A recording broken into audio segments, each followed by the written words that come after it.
will, and then we will map her out in this journey of a startup to make it more practical. So, Marianne, do you want to introduce yourself and share the nice stuff? This is a testament that it can be done, right? Okay, so. Thank you. Good afternoon, everyone. My name is Marianne Gishanga. I'm the CEO and co-founder of AgriTech Analytics, where we use AI-driven satellite data and IoT sensors to halt and reverse soil degradation, crop pest, and diseases for smallholder farmers in Kenya. So I am from the first cohort of the Presidential Innovation Award by Kenya, and I have, thank you. And I'm going to tell you a little bit of a story how we got here. I graduated from Jomo Kenyatta University several years ago with a degree in procurement, purchasing and supplies management, but I have never really gotten to use that degree to do anything in my life. I normally say that I use the phrase they say, we have given you power to read and do everything that pertains to this degree. So that's what I do. But at least I came out with that degree. I am currently a law student at Mount Kenya University because I want to get into climate justice. So this is to tell you that you don't have to practice whatever it is that you're doing in school. You have all it takes to do whatever it is that you want to do to solve a problem in the community. So the problem that we solve with our solution is that farmers lose over 45% of their crop due to late detection of pests and diseases.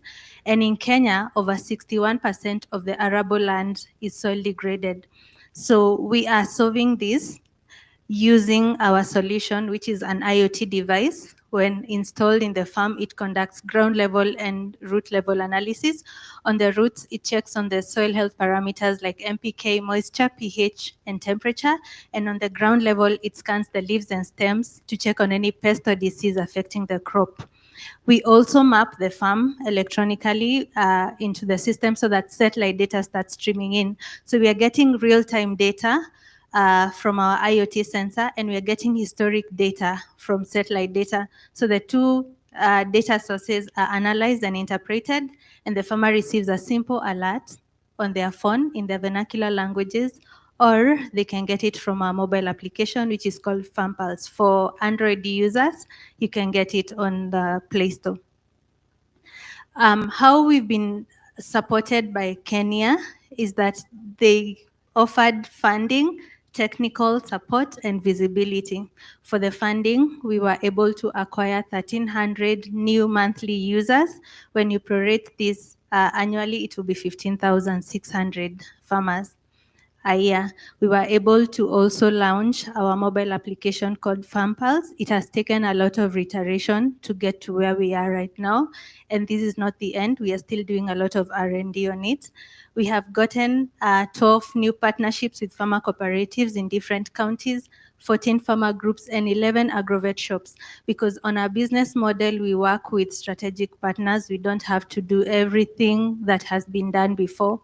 Smallholder farmers are a very unique group of people who work as groups. So you have to work with the farmer cooperatives or with the leaders in those particular locations that they are in. And we have also realized a 5% revenue growth through the support of Kenya.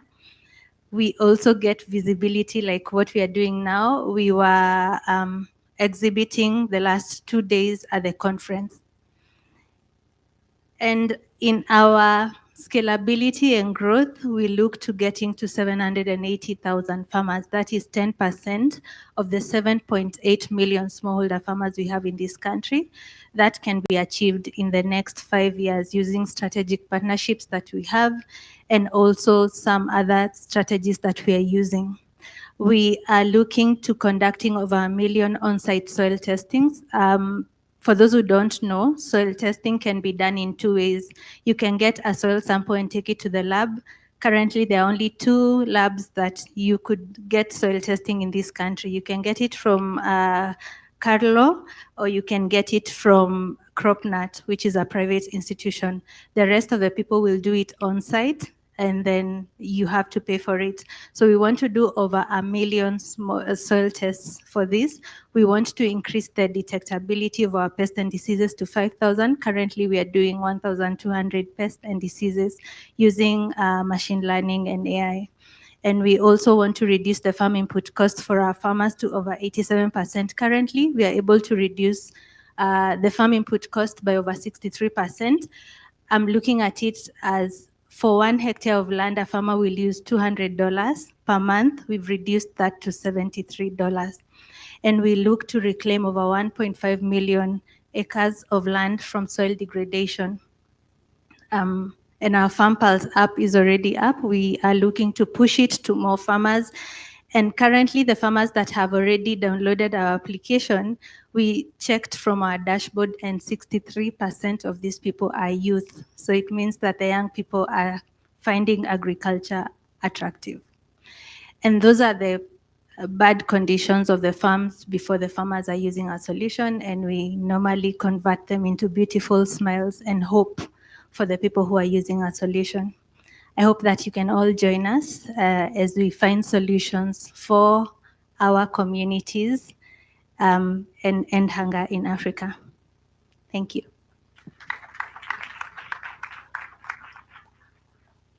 Okay. So I don't know how we'll do this. You can sit.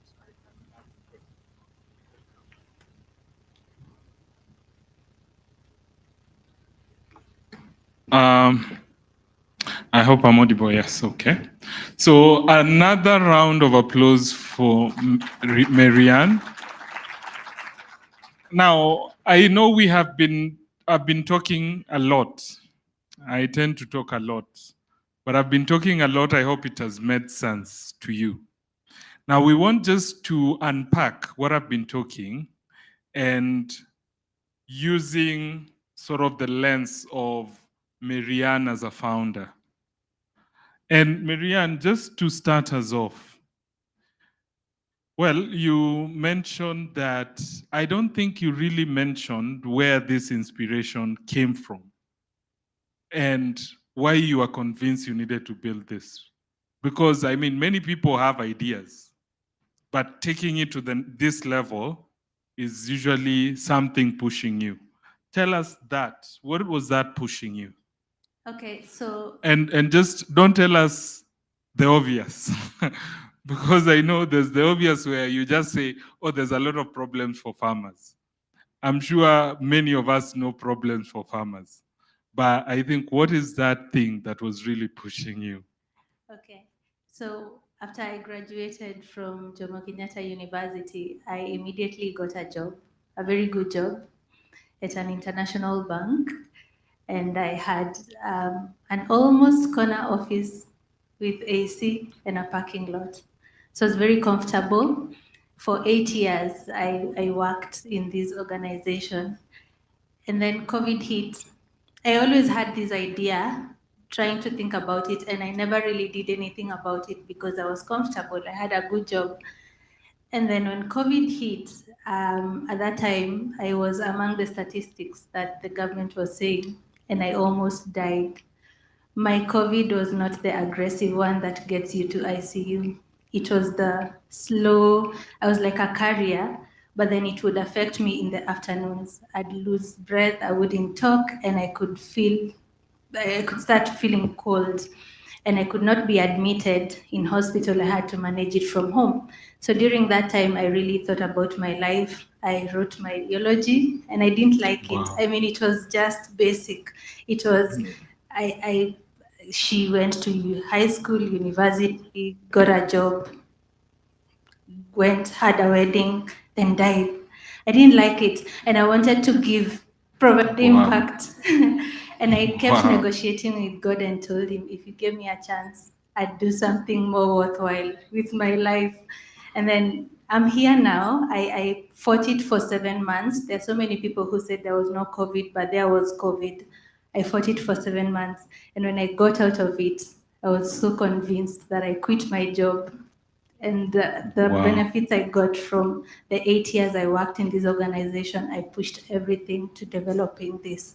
Of course, I got people who are into IT and development because I'm not a techie, but I knew what I wanted, backed by the fact that I'm also a farmer's daughter and I understand. I've been there seeing the struggles that my parents have gone through as farmers, and I knew I had a solution for them, but I was scared.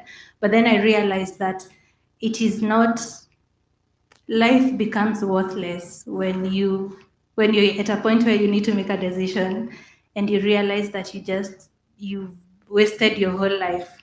And then now I had not envisioned the struggles that you go through trying to explain what you're trying to do, especially when it's not working, when you're trying to build an MVP. But I've gone through it with a vision and a team and a purpose, and some amazing partners like Kenya. I've gone through a lot of trainings trying to just understand what is an MVP. How do you look at a customer? Are you imagining the problem? Are you creating a solution, or are you just creating your own thing and now looking for the problem? You know? So I've gone through all those cycles. We have done 3 versions of our device. Now we have done the fourth, which is the final hardware. Now we'll just be doing some software upgrades for it. It has been a journey, but we are here now. Wow, wow. That deserves a better clap. Thank you. You know, it's there's actually a time, and I've actually asked a group here, between an idea and the founder, who would you pick? Who would you bet your money on? The founder. Because I have some really big or great respect to founders because of what they do. Because at times, I know she's not told you everything, but at times you just feel like this thing is not working. Let me just drop the ball and move in and continue working. But the fact that she has a vision, but I want you to see this dynamism. She's not a techie, okay? But she understands the problem. You get where I'm coming? And that's why being a daughter to a farmer and relating and understanding the problem, then it really elevates any solution you're coming up with. You can get a team, and she's gonna speak about a team. Teams are hard to work with if you don't choose them right, and you saw the team execution, is that for you to actually get to this level, it requires a lot of the founder understanding of the team dynamics and how to pick those skills that are required to do this. Now, I know that's a lot to take in, especially given the university setup. But I've given you 2 scenarios of earlier startups. It wasn't for work pay. There were 2. They were highly technical students, and that's why their solution was sell software. They were coders, they were coming from electrical and electronic. So for them to now understand the problem, they actually had to be selling in this software kiosk for a long time to discover, okay, there's a real problem with payments, with payroll and HR. You get what I mean? And that's how they were able now to build something with repeatable business model. So back to you, Marianne, and thanks for that. The other reflection I've had in your journey to actually build this, tell us more about the early stages of getting to build the first, and how you went to the second iteration, how you went to the third and to the fourth. Okay. So once I had a rough idea of what I wanted to build, and I knew that I did not have all the qualifications of getting that. So I had the money from my previous employer, and I had the idea, but I did not have the execution. And for those who are doing IT, you know that there's a lot of jargon in IT, and I would have meetings with developers, and I'd be having my phone like on Google, trying to Google what is he saying, and I realized it wasn't going to work. So I had to look for a co-founder, and this co-founder had to have an IT background. That's the only way I knew it was going to work. I had worked in different departments in the bank, and I knew that you needed to have an IT person in house, because if you're building an IT solution, there's going to be downtimes, and you cannot be calling the person you're employing every day. So I got a co founder who had a background in IT, and I made sure that they contribute to the business so that now they're working on something that they own. You know, when you own something, it becomes more personal for you as opposed to just being hired by someone. So we had a shareholders agreement. And in this shareholders agreement, you have to agree on the deliverables and the consequences of not doing what you're supposed to do. That's the only way a partnership or having different co-founders can work. And we also had to know or have an agreement and decide this is where we want to go, and these are the timelines, and we are going to work on this. So we developed our first prototype. It was working, but it had a margin of error. So how we were looking, we were checking on our margins of error. We were using these two labs, the government lab and the private lab.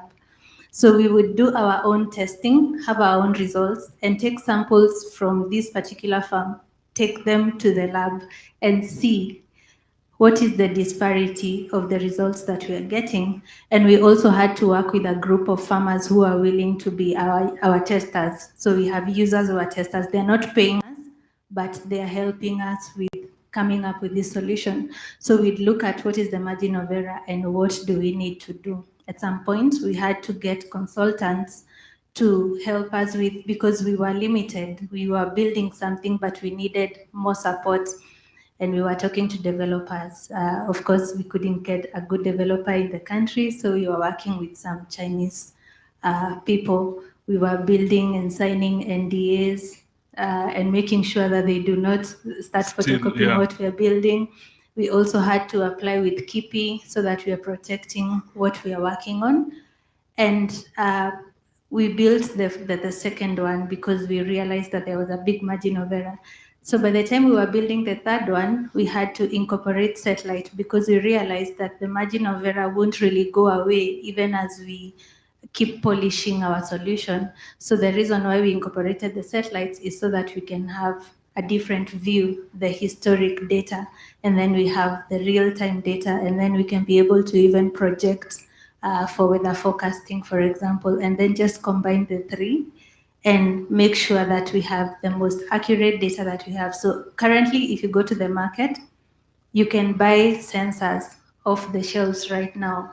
You can buy a moisture sensor, you can buy a pH sensor, you can buy an NPK sensor. But for us, we've been able to combine 4 aspects into one device, which is now, for the farmer, it is of great benefit to have all those 4 aspects picked at a go, as opposed to going to the lab, to the soil lab with multiple sensors and paying $10 to $50 every time you go and wait for 2 weeks. So we offer convenience for these farmers, and we had to do a lot of listening. You're listening to what are the challenges that these farmers are going through. And then when they tell you what their challenges are, you go back and sit down and ask yourself, are we offering that convenience for the farmer?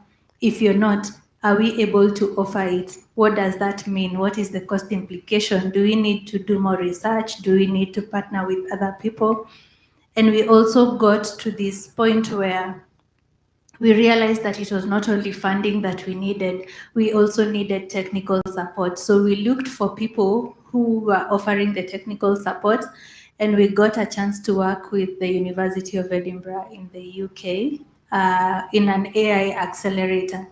So we were given access to 4 professors and 6 data analysts to just help us train our AI models. So currently we've been able to train our own AI models for the solutions we are offering the farmers, as opposed to just plugging in with the data that is available. And most of the time it will be US data or UK data that will be having some disparity in terms of the device can pick a problem, but there's no accessible solution for it on the ground.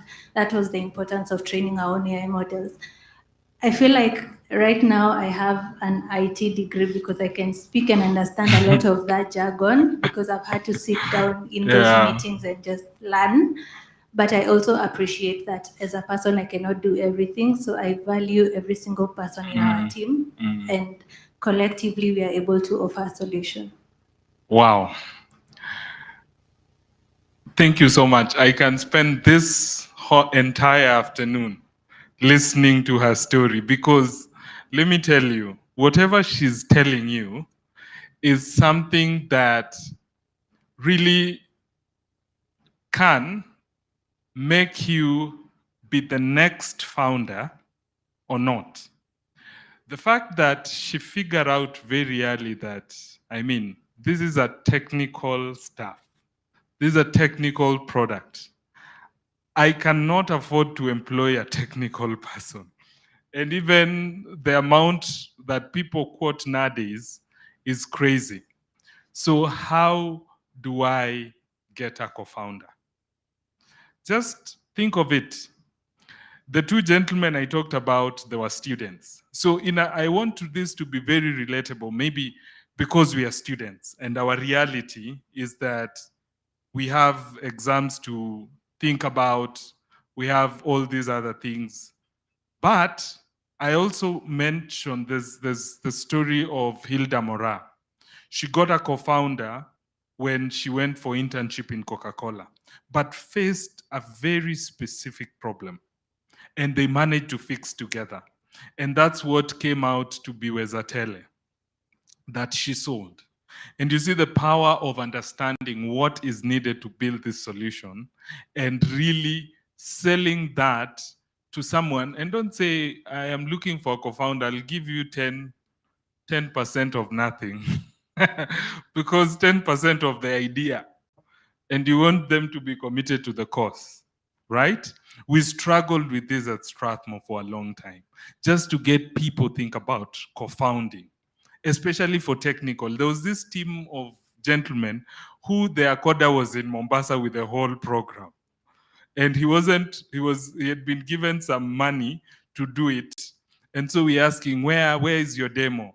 And say, oops, the developer is in Mombasa. How come? You get what I mean? So you really need to understand if you're building a technical product, then you need to have the technical founder there. So a lot of you, unlike Marianne, you are sitting in technical schools and can actually create more technical products. But the positive thing why Marianne succeeded was her ability to understand the problem. And I said, if you're a technical, everything becomes an app. If you are a developer, I've actually gotten to validate that case. There's a gentleman who's brought me an app. But at least for him, we've agreed that we will actually do some customer validation, which Marianne has done extensively. There's something that Marianne mentioned. You mentioned that you had to compress how many sensors? About 4.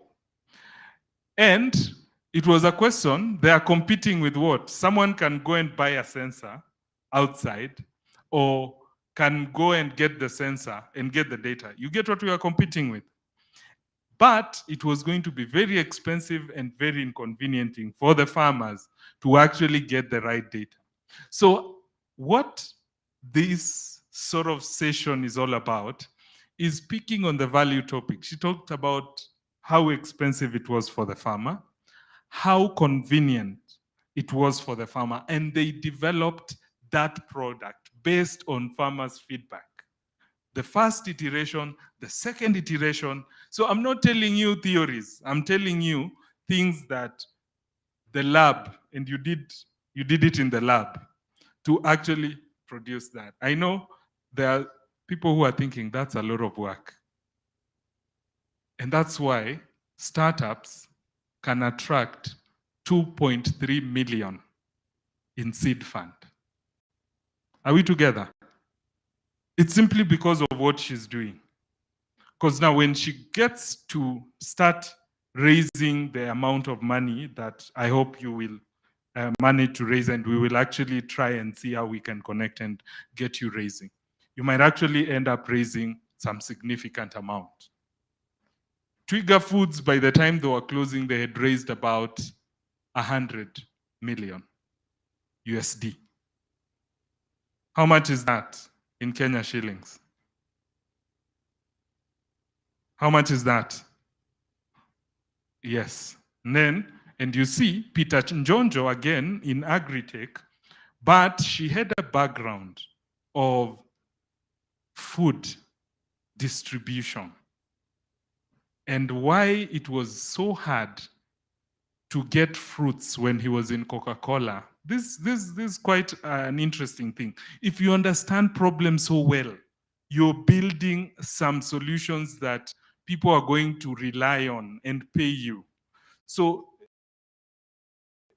getting fruits for Coca-Cola was really hard and was really expensive because of how fragmented the market was. And that is what made him even to sell his house, because this can be done. You get what I mean? So there's something about founder falling in love with the problem and innovating around the value topics of convenience and all that. So I will just, if you allow me, open some questions from the audience to Marianne. It's our point now to learn from the innovator and the successful one for that matter. Any questions that we might have, I will only pick 3 and then we continue. All right, I've seen the first hand right there. So first, then there's a gentleman at the back, then there's a lady. I will add only one, the other lady, so that we balance. So right quick, just. Okay, thank you so much for the opportunity. My name is James. Thank you so much also, Marianne. I'm really very in love with what you are doing. There are very many questions that I can ask you, but basically I only want to ask you one question. What is one major challenge that you faced and you as an entrepreneur, you wish you would have known about it before even starting? And then it can be like an advice to us as innovators. Yeah, thank you so much. Thank you, James. I think my biggest challenge was having people challenge my startup. You know, when you stand in front of judges and you problem solution, and then they start asking you questions and you start getting defensive. I used to get defensive, but after a few trials, I realized they were actually helping me, because as a founder, you think about something end to end. You think you know the problem and you understand the solution, and now you're creating it. But then when you present it in front of a panel of judges, they see it from the outside view of what they're thinking about your organization, and you can do 2 things. You can be defensive and close them out, or you can listen to what they're saying and actually sit down and think about what is it that I'm not seeing that they're seeing. And only when I realized to help is when I was able to make something out of it. Yeah. Thank you so much. There's a gentleman over there, and then we come to the 2 ladies in front. And thank you for that question. So good afternoon. So my question is on co-founders. And if I understand well, what you said is that you were not a techie when you started this, and you realized that you needed somebody who understands the technology. And my first question is, how do you deal with the issue of onboarding another person into an idea that they have to buy into? And actually, like you said, you don't want somebody whom you're paying, because somebody whom you're paying, you cannot call them at night at 10 p.m. at night and start telling them that the website is down. But you need to onboard a co-founder who first of all has to believe in the dream, because if they don't, because I've seen this a lot, in that you try to onboard co-founders, but then they can't match your pace, because you know what you want to do, you understand what you want to do, but they can't match your pace. And my second part of the question is, you gave us one side of your point of view, in that you are not the techie, you needed a technical person. I want to give you now the other side, the other coin of that same scenario, whereby you find tech people, the people who are techies, have another problem, in that people who are techies are able to talk with computers and gadgets and all those things, but they are very bad when it comes to bringing out their ideas to people, speaking to people, forums, such.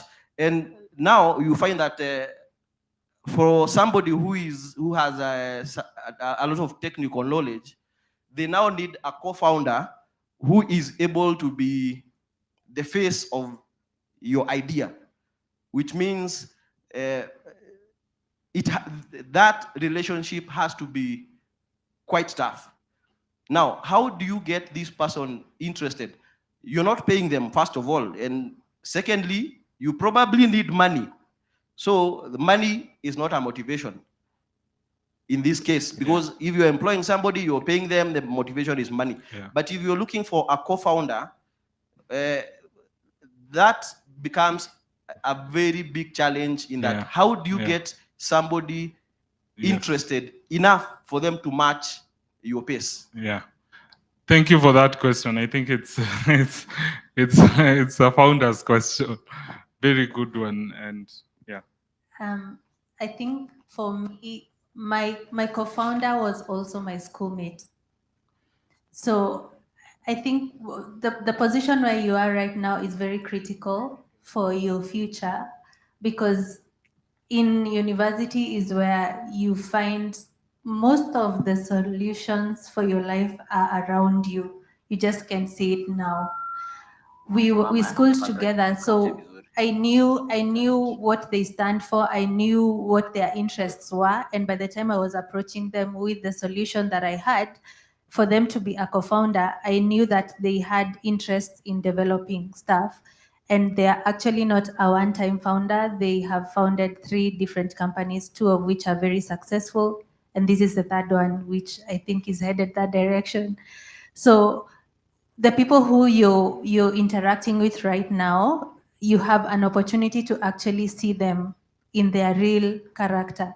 You know someone loves partying, you know someone who is serious about life, you know their values. You can actually see their values without having to be interested. Like you're not on this other side, you're not their parent, or you're not trying to build something serious. So you already understand who they are, and you can be able to easily pick who you can work with and who you cannot work with.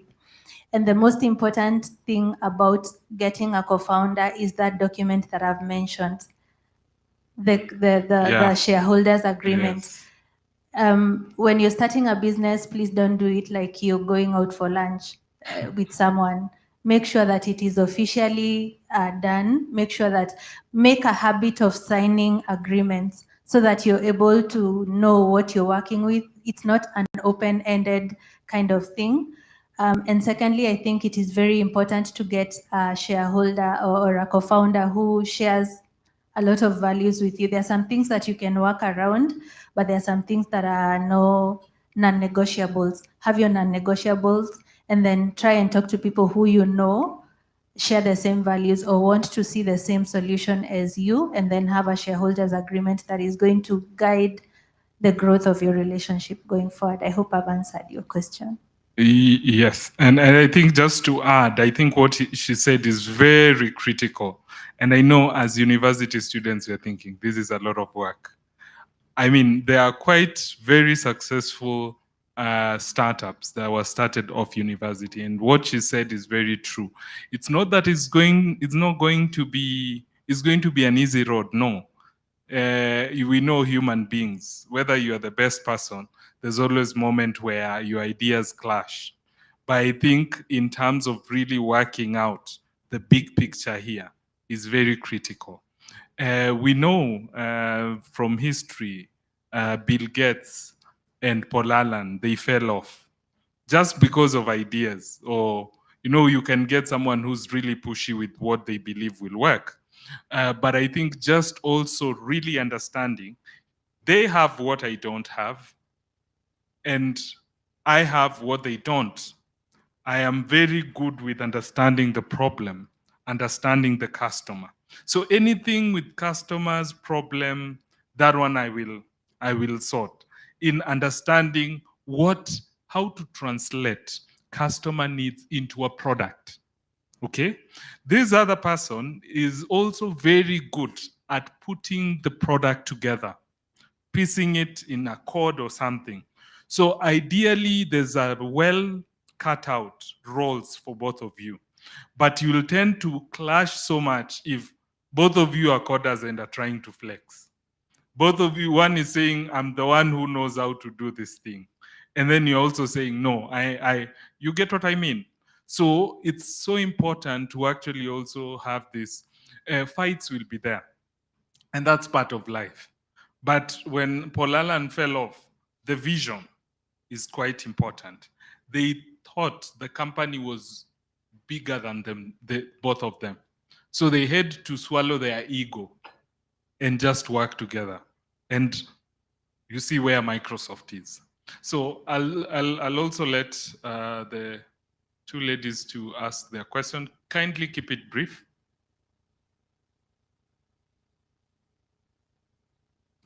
There's a hand over there.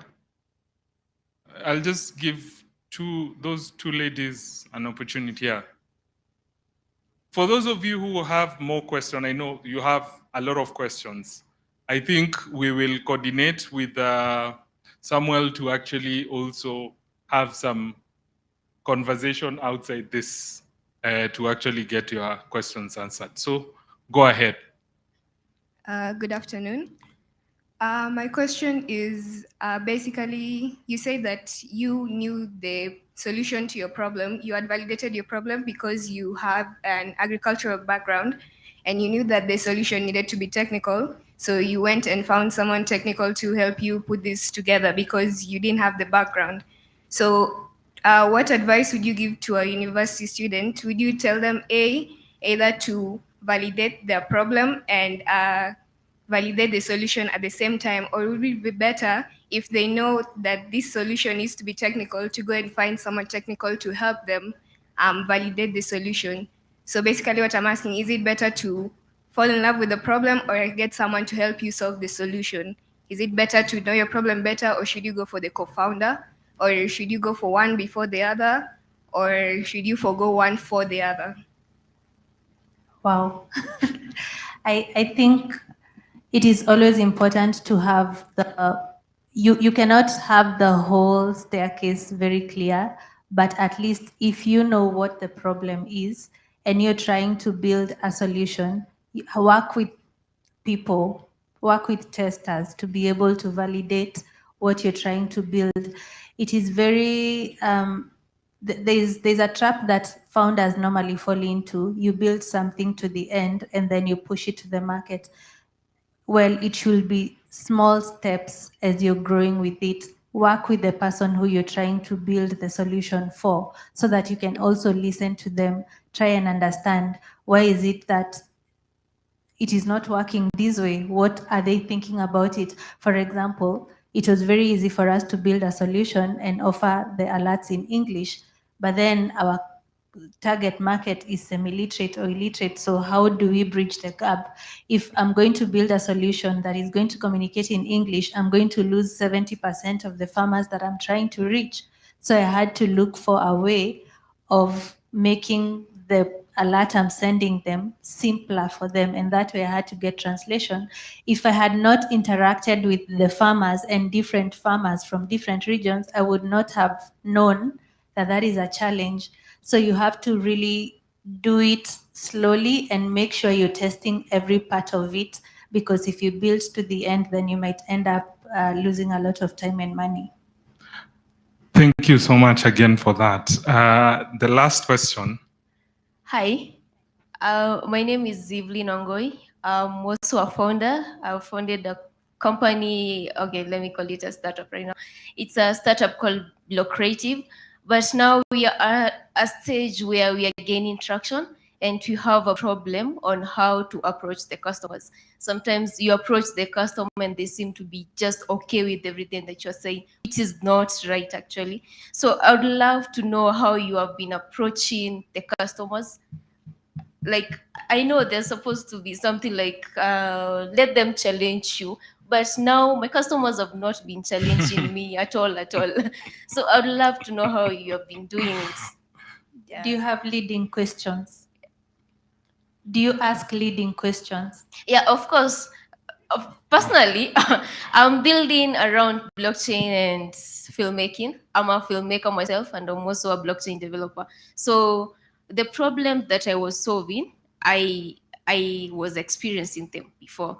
So the moment I started building, I expect the other scriptwriters to have challenging thoughts on my idea, but they don't. So I have a challenge with that. I would love to know how you approach your customers.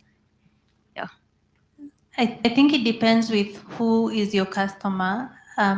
We faced a similar challenge where we went out to look for the customer, and we would print branded T-shirts, and we would go in a park our vehicle like the way Safaricom would do it, like park a van, get everyone a T-shirt, and then tell them to this direction, and we would split and say, let's meet here at 11.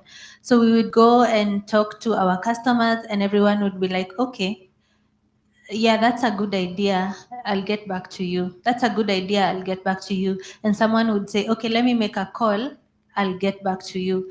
We quickly realized that we were talking to the user and not the buyer. In this case, you have to understand your market. You have to understand we were ignorant to the fact that a lot of farmers will be women, but the land does not belong to them. It belongs to their husbands or their brothers or whoever. So we had to look for a way of getting to the buyer. It's like trying to sell Pampers and you're marketing it to the babies. The babies will never make a decision in the supermarket. So you have to look for who is the actual buyer. Do you actually have a real problem? Are you talking to the right people?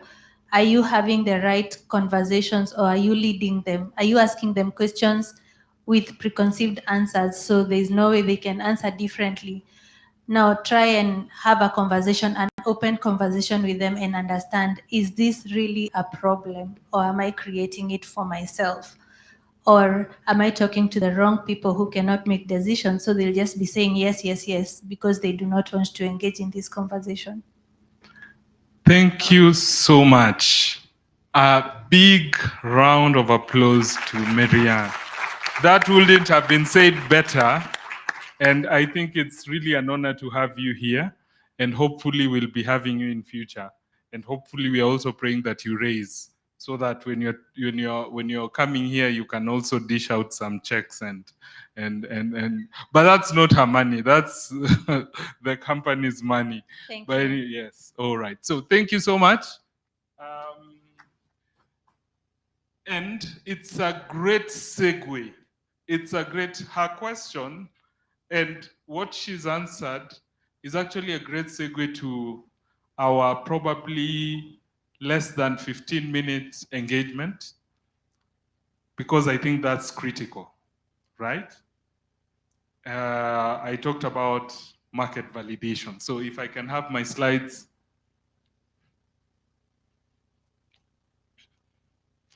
So questions. I've been asked twice by another gentleman about, I don't know, the clicker. Where is the clicker? And my presentation, please. Thank you.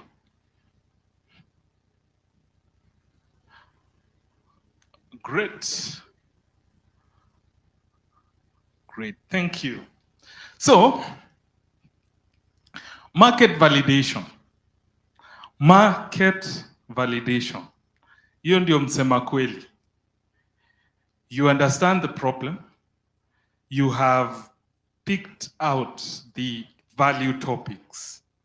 And I like what she said. She was solving convenience, affordability. Okay? Farmers needed something to increase their productivity, to understand how the farm is doing to produce more. They needed to do it in a less expensive way. Again, there was accessibility because there were only 2 labs you can actually do your soil testing. Now, let me tell you, when I was in Strathmore, I interacted with about 5 startups trying to do soil testing until I was like, no more listening to soil testing pitches. It's like when I started consulting with a company called Kenya Climate Innovation Center, 50% of their startups were all doing briquettes. And I said, hell no, I'm not listening to another briquette pitch as sort of what is it called? Energy biofuel thing. When I heard that she was doing soil testing, I needed to understand how did she hack it. And that's why I said it really made a lot of sense for her to go and speak to farmers. A lot of these people who are doing soil testings, they were just in an IoT lab. And because they were in IoT lab, they sat and said, okay, we are very amazing people in creating sensors. All right? Humidity, all this thing. And they imagined this customer who was not even in the room. They imagined this farmer who needed these sensors. And when they came to pitch and we told them, have you consulted the farmers? They said, okay, we are trying. I know of one gentleman who was given some money with Kenya, and that Kenya was the old Kenya. I think when Dr. Susan was the CEO, not Tony. They were given some grants, and I became one of their mentors. And I told them, the next time I'm going to meet you, if you're not going to give me a breakdown of who you met and what they said, I'm not going to have this conversation. And I think that's where we ended up. We ended that relationship, mentor and founder relationship. So this gentleman was a student. He went back to employment. It requires you to be very intentional to understand the problem better. But this is the fun part. We've said it's easy when you're not committing anything to answer something. Say, would you want a sensor that does A, B, and C and increases your productivity? You can monitor a number of things. I bet if you're a farmer, you'd say yes. There's no commitment, right? Until when I show up and tell you, I need some down payment of 10% or 50%. Then I will deliver in a month's time. Here is the agreement we can sign. Are we together? You see, that takes the conversation to a totally different level. You now test whether to them productivity attached to this monitoring or tracking is actually value enough for them to pay for it. Are we together? So when you have these value topics, you put it in a lens of money. And then now we start talking about market validation. What is an MVP? Anyone? MVP? Not most valuable player, at least. What is MVP?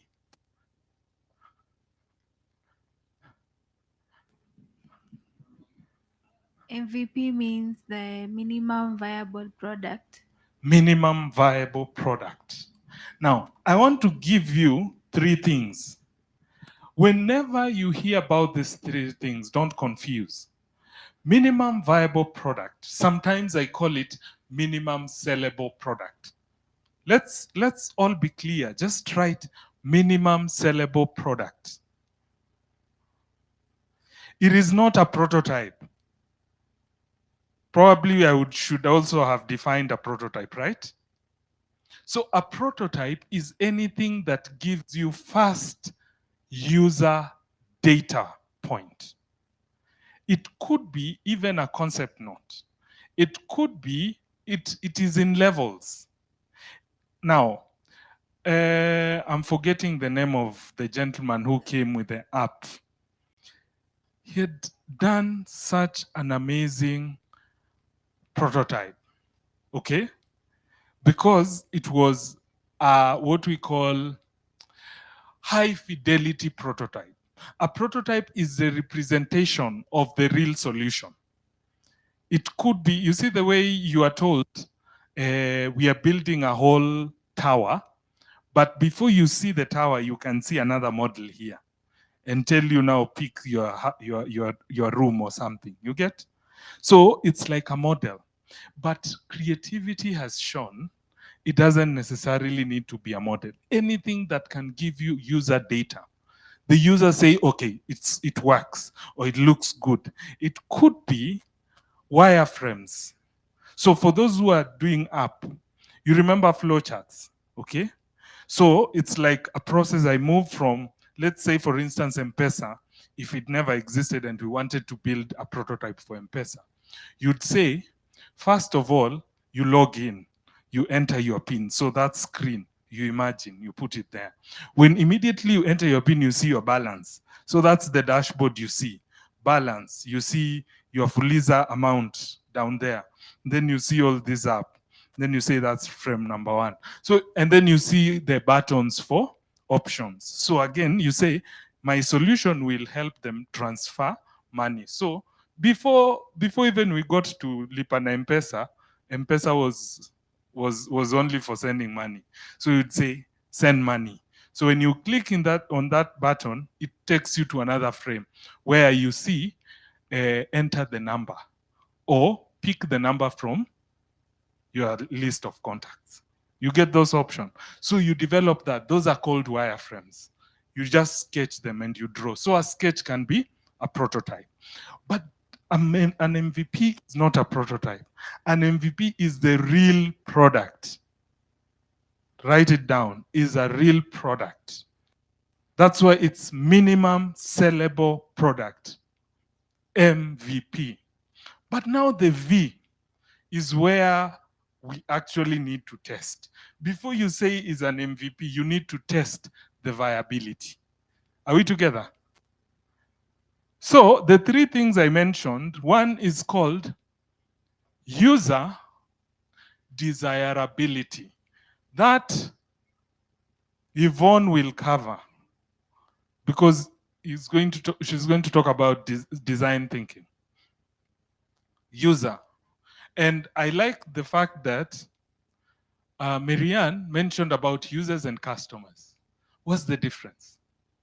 She's already defined for us. In terms of a product like diapers, a child is a user, but the customer is the one who's paying. So write down the customer pays. And that's why the customer validates viability. Viability is financial viability. Are they willing and able to pay? Well, so in a scenario where we really don't have the real product, how do we unpack viability. Remember the value topics? Faster, convenient, and all that. Those are the things we need to test.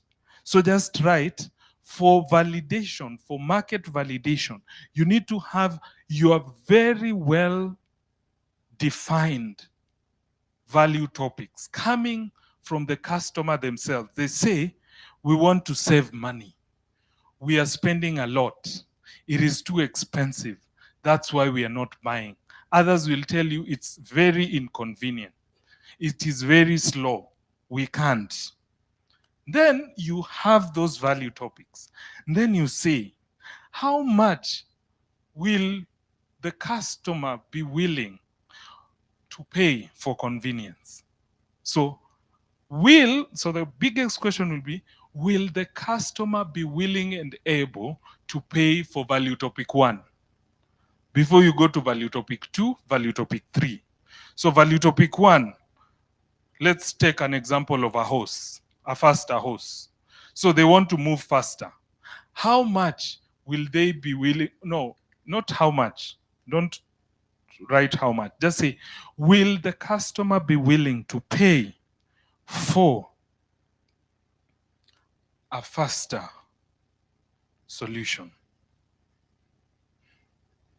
Okay? Now, this faster is moving from point A to B, right?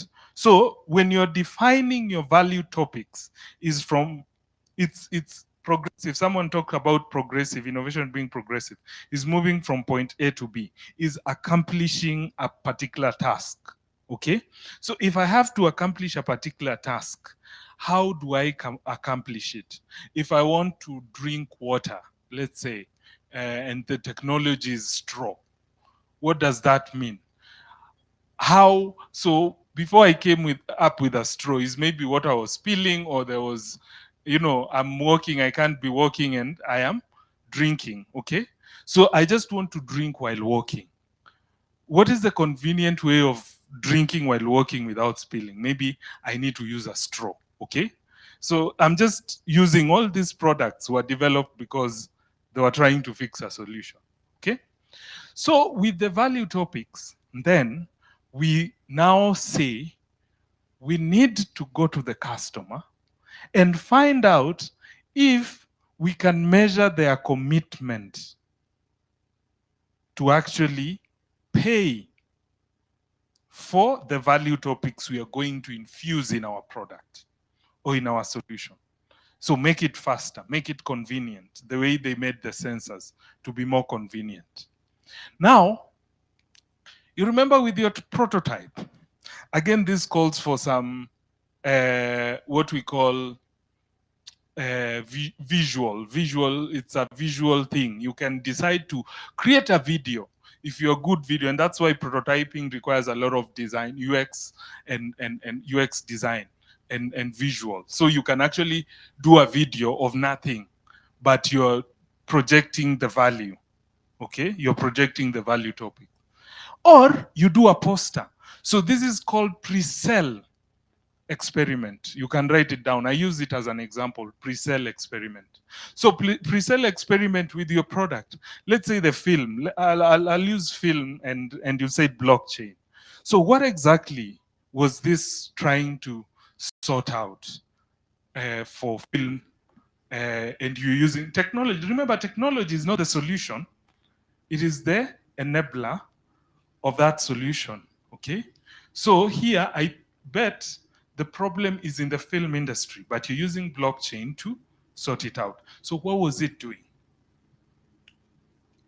So we are using blockchain to secure scripts from the writers, and we are using blockchain also to automate the payment.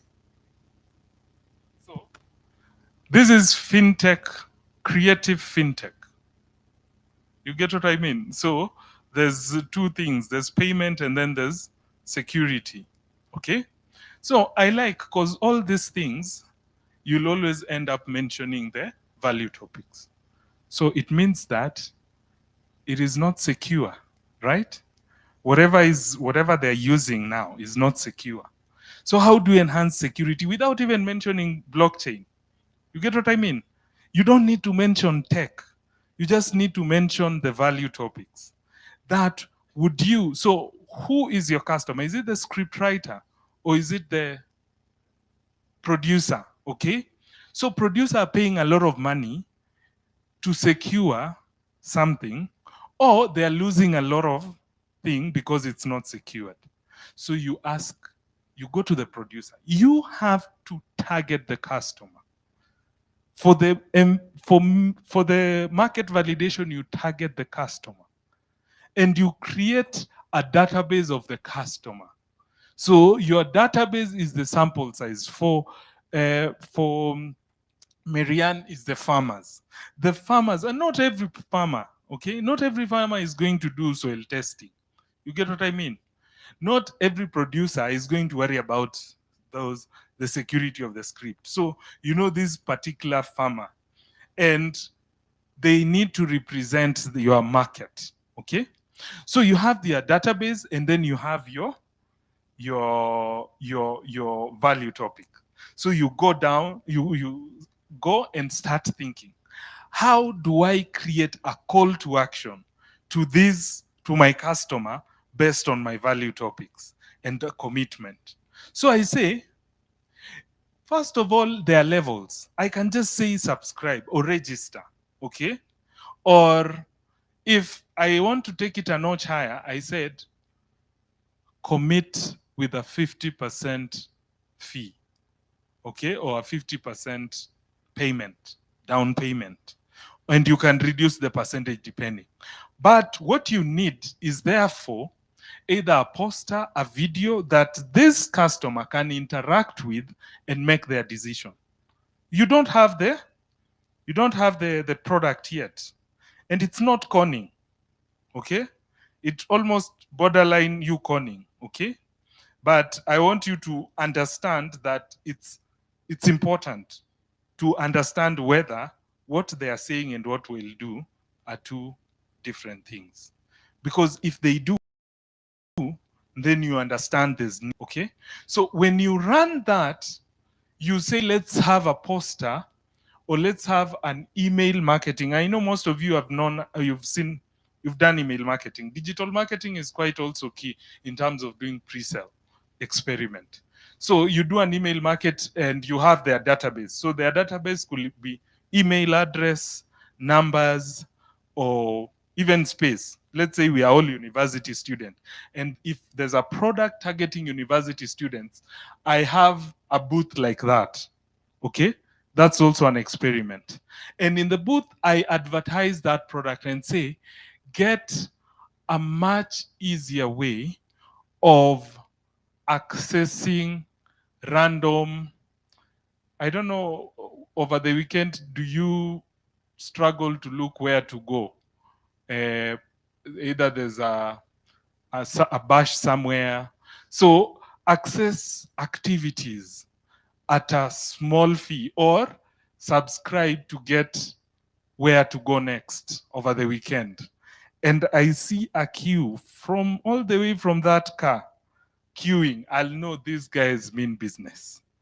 They really want this thing as bad as it can get. You get what I mean? So the best thing is, now that I have my sample size, let's say 100 farmers or 100 producers, I send that email and I do a call to action. Maybe register or put some down payment. For the down payment, I'll show you how to navigate, okay? When you put some down payment. I'll also share a video, a practical video of a founder who did this and ended up crashing the whole business. And another one ended up changing the entire business and creating a much profitable business because of the experiment. So I have that, but I'm lacking a number of things. So I've already told you, you have the database, you have the value topics, you have designed a call to action. It could be a poster, it could be a video. You're telling them, be part of this, okay? So you're waiting for their call to action. We value, the only thing we value in life is the one that can make us take a step. Are we together? If I'm just seated and I'm telling you I value you and I can't walk to say hi or come and see you, then I don't value you, right? So I can only value something if my call to action or my reaction measures that value. My action measures that value. Like I would either register, I would give you money, I would say, I want you to tell me A, B, and C about this inquiries. You get what I mean? So you design the call to action, either in a poster or a video or anything. Okay? And then now the next thing, and this is where it now becomes a lab. You have your control experiment, as someone said, or you have your success criteria. So I want you to write down success criteria. So your success criteria is what percentage of people will make commitment.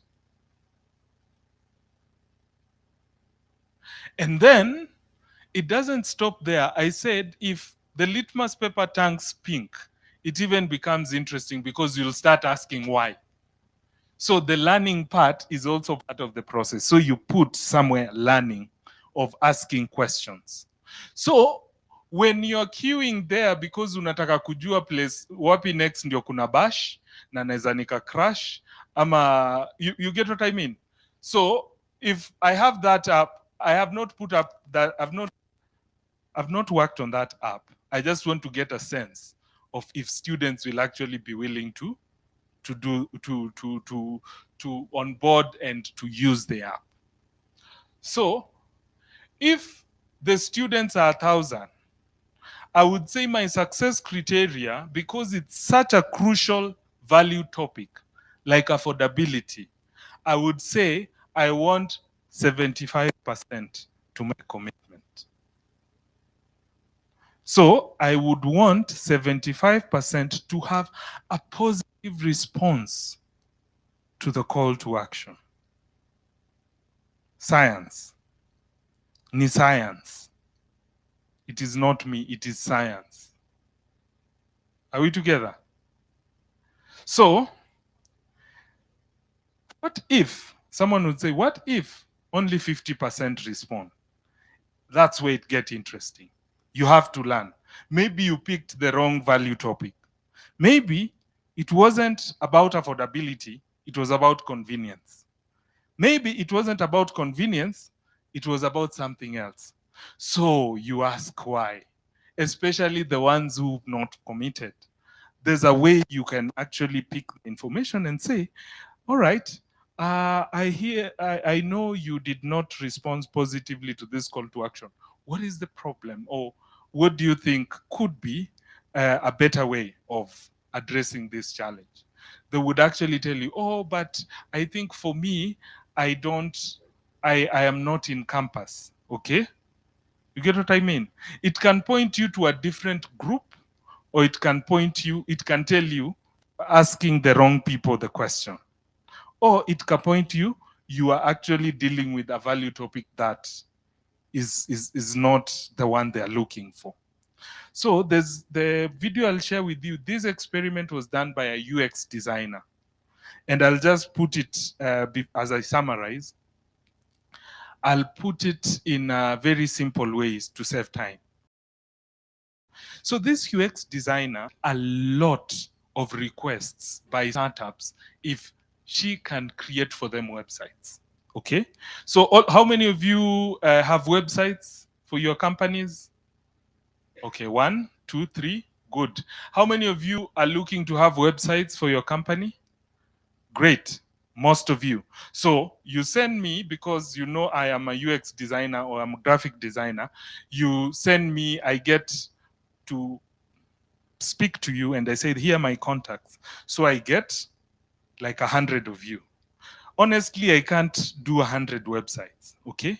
So I'll say, I think there's a group that is always looking for websites, okay? So what I can do is, how many of you know how to design websites? Here.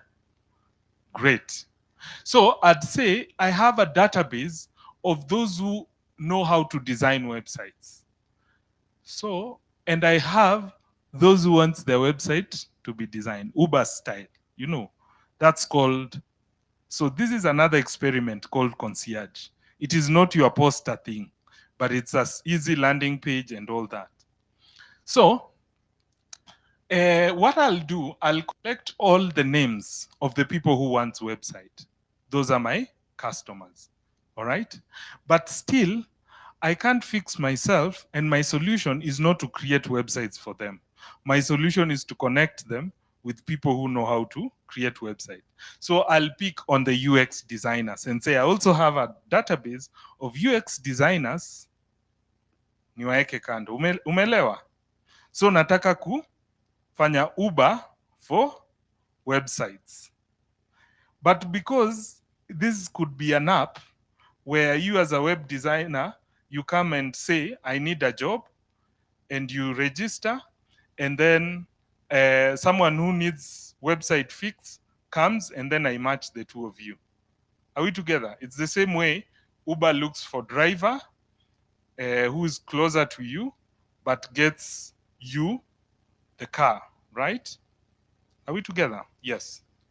So what she did this experiment, but she actually did a concierge, something we call concierge. What she needed as a data point was a landing page asking, are you a UX designer and we are looking for a job? Kindly register. Okay? And she had what is it called? Probably a form down there and ask, how much are you willing to be paid for a website? Just to get a rough idea, okay? Now, she went and then did another landing page for those who want websites. Are you looking for a website? And she did the landing page. Very nice. And said, how much are you willing to pay for the website? Okay? Had a database of UX designers and a database of customers. So she did send them sort of an email and say, kindly, if you want to register. And then she started monitoring. For the customers, all of them positive. We want a website. For the UX designers, 30%. It got interesting. She said, what is happening? So the learning part, she asked UX designers, why I thought you guys were looking for money. Why are you not registering? You get, I mean, I thought you guys want money. Why are you not registering? They said, we already have enough gigs. You get what I mean? And most of them had a very big clientele base. So she thought, maybe I'm targeting a different group. I'm targeting older UX designers. Let me try and target university students who are in for anything. You get what I mean? Because they are also learning, or those who are freshly graduated and they're just looking for jobs. Guess what? It went up by 70%. They were all looking for jobs. Now, she decided to do concierge. She didn't have an app. So whenever someone asks, I want my website fixed, she calls a web designer or a UX designer and tell them, are you open for this work? I want to connect you to. Doing Uber manually. You get what I mean? So she did that, and her success criteria was not achieved because there were no repeat customers. You get what I mean? So it became such a challenge, she killed that business. But I'll share with you that it was quite interesting because she's a UX designer and she thought, I will quickly put this together. Well, so I'll stop there. And that gives you a very rough idea. I wish we had more time. We would really practically work on our solutions. But personally, I'm going to university, especially if you have ideas that you want to test. And we basically do this test together. It's interesting. And just the same way Marianne was able to interview the right farmers, it's the only way she's actually making money now. Because they came back because she was selling a solution. So there's a difference between selling a product, as I finish, and selling a solution. You're asking yourself, what's the difference? So selling a product, and especially when in this era of digital, I can decide to hype people. You get what I mean? We are good at that. We can create virality by behaving in not so common way, and people are watching and you're selling a product. And you can get people. Kune, the reason why they raised that amount, it's not because the investor was a mjinga guy or he was dumb. No. It's because they had numbers. That's the funny thing. What did they show? They show users. So you can actually buy users. You can create virality and people join and want to experience your product. Do you know what you can't do? What you can't do is get them to come for the second time with money. Are we together? For the first time, curiosity, nini tuko hapo. In fact, Kenya is just driven by curiosity. Tutaingia si wote. Then when we check out, hey, utashindwa watu waliendea wapi. Are we together? So that's what happened. Like it looked like a fancy thing. And then we are always suffering from two things called FOMO and peer pressure. The fear of missing out and peer pressure. Where umetry kitu. Kwani wewe, how are you? Are you living in this age? You know. So you can use that to drive your product. Kune, guys thought it was the in thing. And the investors were happy. That's why they gave them 1 million. But before you know it, everyone who had the first experience checked out. Harudi tena. That tells you whether you're selling a solution or product. So if you're selling a solution, you'll always have repeat customers. And that's why for startup is more about repeat customers. Can we get repeat customers? Great. I will stop there. But I'm seeing hands. All right, I will take very few questions. And then I saw. Sure. So I have about 3 questions, but they are very related. The first one is, do you need like a prototype and a call to action when you're doing a cell experiment, or you just need a call to action? And is the call to action the same as the prototype? Are they different? Do you need both? That's the first question. The second one is, you mentioned about doing a call to action for a value point, a value topic. I want to know, like, so are you doing for each value topic, or you can do multiple at the same time? And for certain, like your success criteria, are you setting a success criteria for each value point or for like multiple? Yeah, like can you have different percentages, for Okay. example? Let me answer that and then we'll move to the next question. That's a great question. And I like it because it shows you are following every bit that I was saying.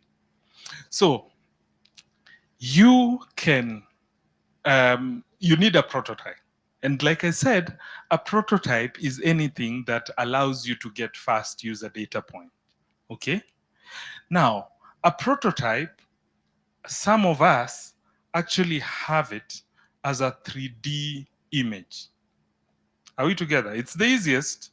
And you have the 3D image, but you have it in a poster because they need to see the product.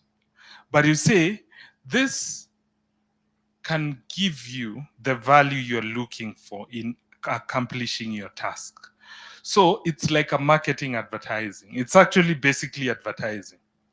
You advertising, but you advertising on a value topic.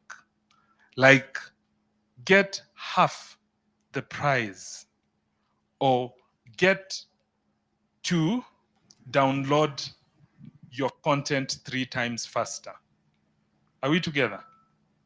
So ultimately, they actually have a feeling that I need this. And call to action can be a call.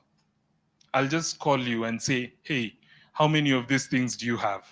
And then you say, we're in business. Or you can say, register or make down payment. Okay, those are levels. Now, as to whether you can combine value topics, it depends. You can kill many birds with one stone, but it can actually limit your learning. Okay, it can limit your learning. So, in case where you have 3 value topics, okay, and let me tell you, value topics also signals the feature you need to have for your MVP. So imagine you have 3 value topics and they have all responded positively, but you don't know which value topic is the one being responded to. You will build 3 features. That will mean you will spend more money than building that one important feature. You get why it's called minima. You are picking on a value topic that they mostly want or they need it badly and they can pay for it. And that's what you need to build for your MVP. Okay? Even as you iterate. Are we together? So it just depends. You can have that combined, but make sure you don't compromise the learning. The learning is the most important thing. Then the third, have I answered everything? Okay. Okay. Okay, great. All right, I see more hands coming up. So I don't know. Okay, you did, and then I think we'll get her speak because I know I'm trying to also. I think we can have a chat maybe after this because I think you have a lot of insights and questions that we can discuss. So let's have you.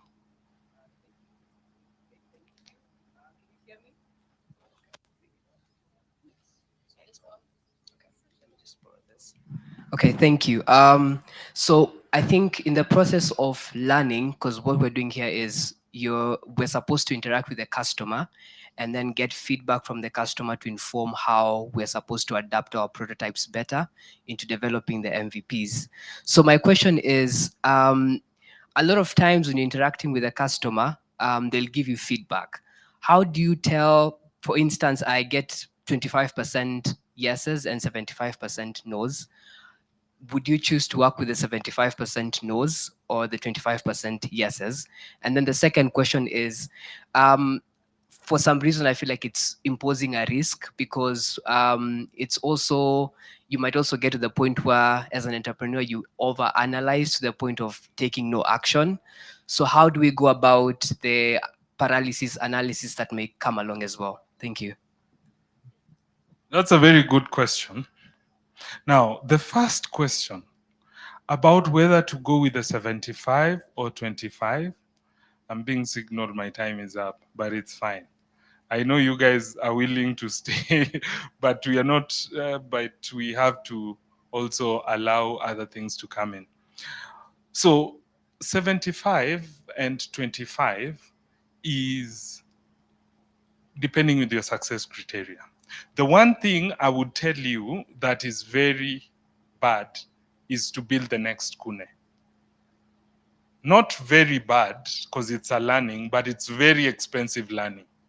We don't have that resources. Imagine if I had 100 million Kenya shillings, 130 million Kenya shillings. Imagine how many I would have enabled most of you, if not all of you, develop your product, right? So that's the opportunity cost we are talking about. Are we together? I'd rather just even go ninunue zile nyumba za low cost housing. And then I'm just saying, you get what I mean? So try and understand that when you're building a solution, if it is well thought, especially understanding the problem and what people are going to pay for. I've told you, misreading the market forms 90% of the startups that fail. So if you pick a value topic that you believe this is going to be your differentiator, okay? I want to create convenience. I want to make it affordable, the way we make. So affordability, that means that you won't go easy on it. It will be 90%. So if I get 25%, if I work with 25%, will it make business sense? No. Because literally quarter of my sample size is going to give me money. I'm not going to be profitable. Okay? So, and the sample size is your sample experiment. It doesn't mean everyone. And that's why on a pitch deck, you have your sum, your sum, and your term. Basically, you extrapolate that sample size to how many customers are there out there. You get what I mean? And that's what we call the market scaling opportunity that we have. On the second of paralysis analysis, I think sometimes it requires the founder's intuition to know when he's just being a nuisance to himself with data. All right? You basically can get to a point where you say, these are tiny things, okay? But the most important thing is to know when to stop. That is crucial, to know when to stop. And I'll tell you, there's something we were calling the dead horse syndrome at Strathmore, where you are convinced, if only I change the diet of this horse, it's going to start walking. Okay? If only I get the right nyaunyo, the right, I will going to hit it until it start working. But it's dead.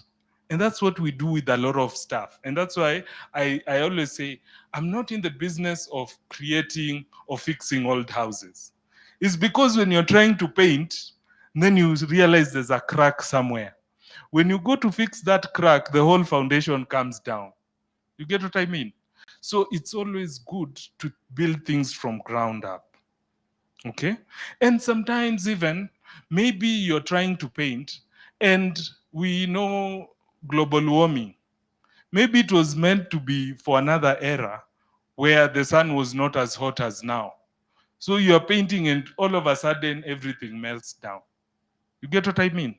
So in building things from ground up allows you to interact with the context very well and understand exactly what are this building foundation of this.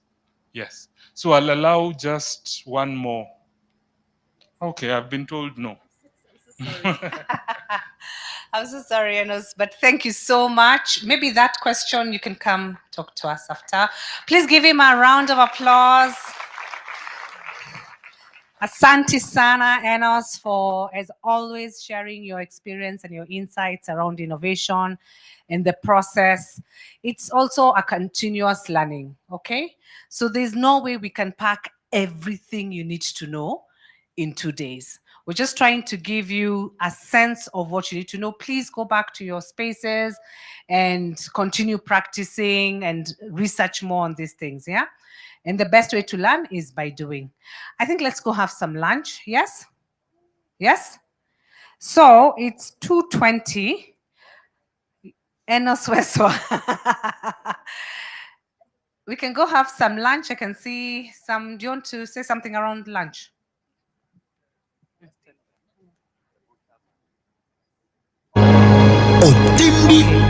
Sometimes the vouchers for lunch are with your mentors, so make sure you don't go without a voucher.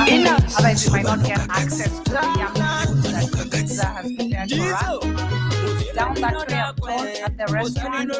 So obviously, you need to be feeding fast, and then let's meet here at 3 o'clock. For the last session, I promise to keep it short. I know it's Friday.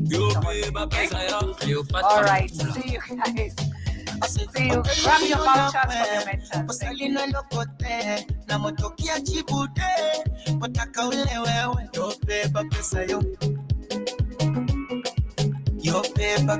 Les pacificateurs jusqu'au bout, Vital Kameni.